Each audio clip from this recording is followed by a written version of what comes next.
Halo Sobat Dewata, balik lagi di Info Dewata. Kali ini kita akan membahas kisah Karna Putra Surya Sang Ksatria Sejati. Namun sebelum lanjut ke inti videonya, yuk like and subscribe agar tidak ketinggalan video-video menarik lainnya.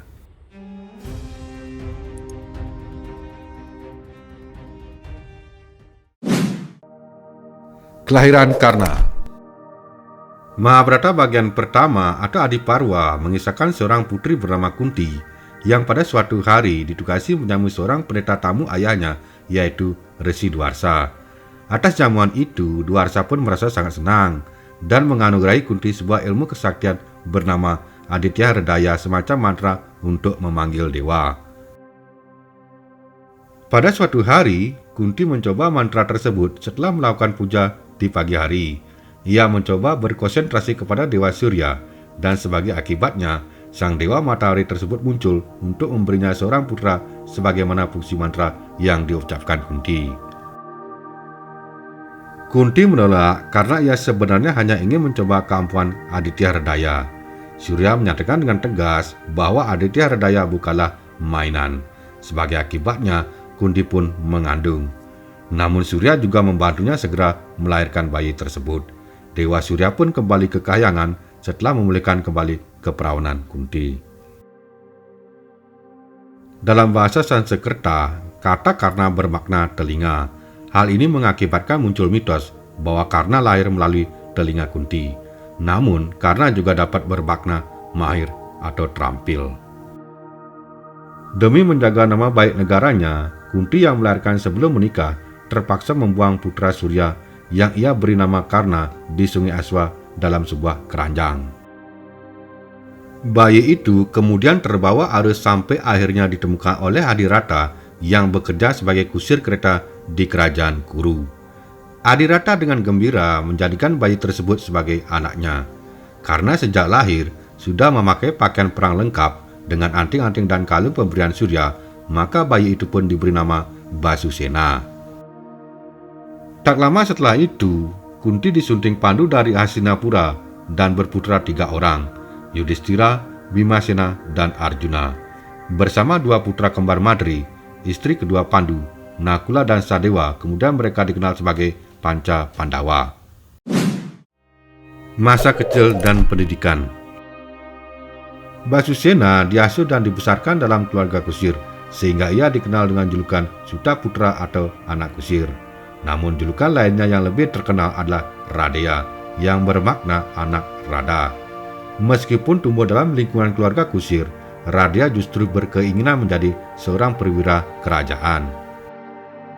Memiliki bakat alam sebagai pemanah handal, Radeya sempat minta diajari memanah oleh guru Drona, tapi Drona menolak karena sudah terikat sumpah pada Bhisma dan sesepuh Hastinapura bahwa ia hanya akan mengajari para pangeran Hastina. Kesal karena penolakan Drona, Radeya mengembara mencari Parasurama dengan menyamar sebagai seorang Brahmana. Parasurama senang sekali menerima Radeya sebagai muridnya. Ia menganggap Radeya adalah muridnya yang paling cerdas dan cepat belajar. Pada suatu hari, Parasurama tidur di atas pangkuan Karna. Tiba-tiba muncul seekor serangga yang menggigit paha Karna. Ketika Parasurama bangun dari tidurnya, ia terkejut melihat Karna telah berlumuran darah. Kemampuan Karna menahan rasa sakit telah menyadarkan Parasurama bahwa muridnya itu bukanlah dari golongan Brahmana, melainkan seorang ksatria asli. Merasa telah ditipu, Parasurama pun mengutuk Karna. Kelak, pada saat pertarungan antara hidup dan mati melawan seorang musuh terhebat, Karna akan lupa terhadap semua ilmu yang telah ia ajarkan. Kutukan kedua diperoleh karena ketika ia mengendarai keretanya dan menabrak mati seekor sapi milik Brahmana yang sedang menyeberang jalan. Sang Brahmana pun muncul dan mengutuk Karna. Kelak roda keretanya akan terbenam ke dalam lumpur ketika ia berperang melawan musuhnya yang paling hebat. Dinobatkan sebagai Raja Angga.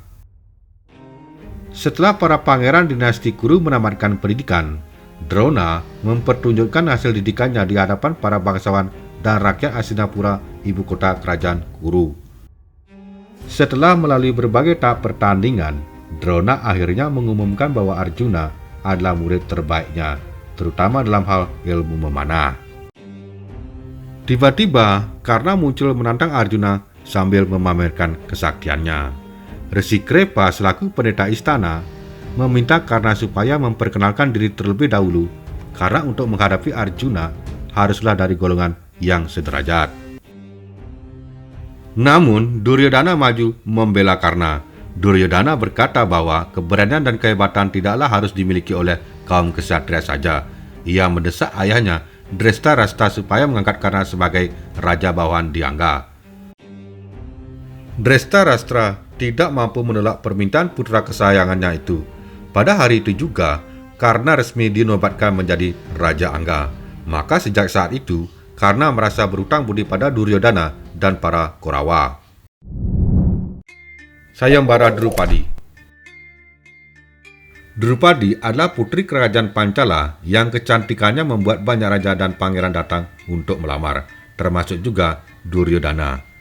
Drupada, Raja Pancala telah mengumumkan sebuah sayembara memanah bagi siapa saja yang ingin memperistri putrinya tersebut. Akan tetapi, jangankan membidik mengangkat busur pusaka kerajaan Pancala saja, para peserta tidak ada yang sanggup, termasuk Duryodhana yang perkasa sekalipun. Karna maju setelah sahabatnya mengalami kegagalan. Tiba-tiba Drupadi menyatakan keberatan apabila Karna memenangkan sayembara, karena dirinya tidak mau menikah dengan anak seorang kusir. Akhirnya sayembara itu pun dimenangkan oleh Arjuna yang pada saat itu ia menyamar sebagai seorang Brahmana. Anugerah pusaka Indrastra dari Dewa Indra. Apabila Karna dilahirkan Kuti melalui anugerah Dewa Surya, maka Arjuna lahir melalui anugerah Dewa Indra. Menyadari kesaktian Karna, Indra merasa cemas kalau Arjuna sampai kalah jika bertanding melawan putra Surya itu. Maka dari itu, Indra pun bersiasat merebut baju pusaka Karna dengan menyamar sebagai seorang pendeta. Indra yang menyamar sebagai seorang resi tua datang menemui Karna saat sendirian. Ia meminta sedekah berupa baju perang dan anting-anting yang dipakai Karna. Tanpa ragu, Karna pun memberikannya. Indra terharu menerimanya. Ia pun membuka samaran dan memberikan pusaka Indrastra atau pasapi sakti sebagai hadiah atas ketulusan Karna. Namun pusaka tersebut hanya bisa digunakan sekali saja, setelah itu ia akan musnah. Pembongkaran jati diri Karna. Setelah masa hukuman atas kekalahan dalam permainan dadu berakhir, para Pandawa pun muncul kembali untuk mendapatkan hak mereka atas kerajaan Indraprastha. Pihak Korawa menolak dan memaksa Pandawa merebutnya dengan jalan perang. Pandawa pun mengirim Kresna sebagai duta menuju Hastinapura. Dalam kesempatan itu, Kresna menemui Karna dan mengajaknya berbicara empat mata. Ia menjelaskan bahwa Karna dan para Pandawa sebenarnya adalah saudara seibu. Apabila Karna mau bergabung dengan Pandawa, tentu Yudhishthira akan merelakan tahta Hastinapura untuknya. Setelah mengetahui kenyataan, Karna terkejut dan menghadapi dilema yang sangat besar. Dengan penuh pertimbangan, ia memutuskan tetap pada pendiriannya, yaitu membela Korawa. Setelah pertemuannya dengan Kresna, esok harinya Karna bertemu dengan Kunti. Ia merayu Karna supaya mau memanggilnya ibu dan sudi bergabung dengan para Pandawa. Namun Karna kembali bersikap tegas. Ia sangat menyesalkan keputusan Kunti yang dulu membuangnya, sehingga kini ia harus berhadapan dengan adik-adiknya sendiri sebagai musuh. Ia menolak bergabung dengan pihak Pandawa dan tetap menganggap Radha sebagai ibu sejatinya. Meskipun demikian, karena tetap menghibur kekecewaan Kunti, ia bersumpah dalam perang kelak, ia tidak akan membunuh para Pandawa kecuali Arjuna. Pertempuran melawan Gatotkaca. Karna tampil dalam perang besar di Kurukshetra sebagai pendamping Drona yang pada saat itu menjadi panglima perang. Pada hari ke-14 perang saat itu, Duryodhana menderita luka parah saat menghadapi Gatotkaca putra Bimasena. Ia pun mendesak Karna supaya menggunakan pasapi sakti untuk membunuh Gatotkaca. Senjata sakti pemberian Dewa Indra itu hanya bisa digunakan sekali. Sebenarnya, karena akan menggunakan saat melawan Arjuna. Karena terus didesak, Karna pun melepaskan pusaka Pasapi Sakti dan menewaskan Gatotkaca. Menjadi panglima pasukan Korawa. Setelah Drona gugur pada hari ke-15, Duryodhana menunjuk Karna sebagai panglima yang baru. Karna maju di medan perang dengan Salya Raja Madra sebagai kusir keretanya, dengan harapan bisa mengimbangi Arjuna yang dikusiri oleh Sri Kresna. Pada hari ke-16, Karna berhasil mengalahkan Yudhistira, Bimasena, Nakula, dan Sadewa, tetapi tidak sampai membunuh mereka sesuai janjinya di hadapan Kunti dahulu. Karna kemudian bertanding melawan Arjuna, keduanya saling berusaha membunuh satu sama lain.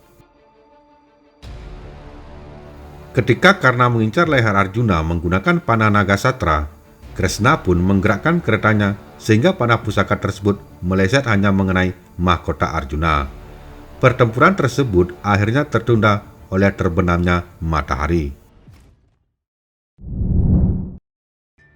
Pertempuran terakhir. Pada hari ke-17, perang tanding antara Karna dan Arjuna dilanjutkan kembali. Setelah bertempur dalam waktu yang cukup lama, kutukan atas diri Karna pun menjadi kenyataan.